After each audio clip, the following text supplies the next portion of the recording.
ஐப்பசி பௌர்ணமி அன்று செய்யப்படும் அன்னாபிஷேகம் என்பது சிவலிங்கத்தை முழுவதுமாக அன்னத்தால் மூடி அலங்கரித்து வழிபாடு செய்வதாகும். இம்முறை சிவ வழிபாட்டிற்கு மிகவும் உகந்ததாக கருதப்படுகிறது.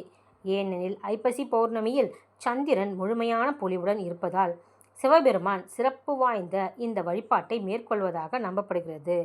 மேலும் நவகிரகங்களில் சந்திரனுக்கும் உரிய தானியமான அரிசியை வைத்து அன்னாபிஷேகம் செய்வது மிகவும் விசேஷம். காரணம்: சந்திரனின் சாபம் நிவர்த்தி. ஐப்பசி பௌர்ணமியில் சந்திரனுக்கு சாபம் முழுமையாக நீங்கி 16 கலைகளுடன் முழு பொலிவுடன் பெறுவதால் அவருக்கு உகந்த இந்த வழிபாட்டை செய்வது சிறப்பானது. சிவபெருமானின் மகிமை: சிவபெருமான் சந்திரன் தன் முடியில் இருக்கும் சடையை கொண்டிருப்பதால் அவருக்கு முழு ஒளி வீசும் பௌர்ணமி நாளில் அவருக்கு அன்னாபிஷேகம் செய்வது மிகவும் சிறப்பு வாய்ந்தது.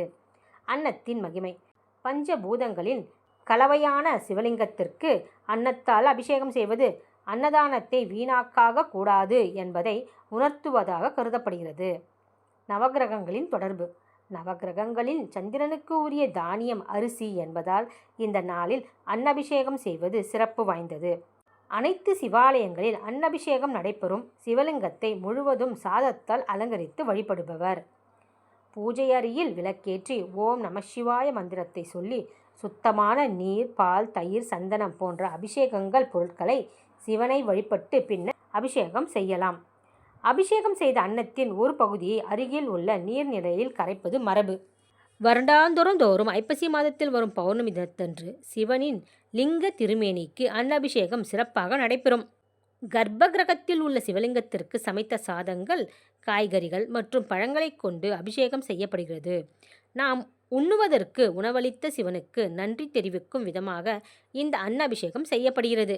அந்த அன்னாபிஷேகம் எல்லாம் சிவாலயங்களில் நடைபெற்றாலும் தஞ்சாவூர் மாவட்டத்தில் உள்ள பிரகதீஸ்வரர் ஆலயம் மற்றும் கங்கை கொண்ட சோழபுரம் பிரகதீஸ்வரர் ஆலயங்களில் சிறப்பான வழிபாடு செய்யப்படும்.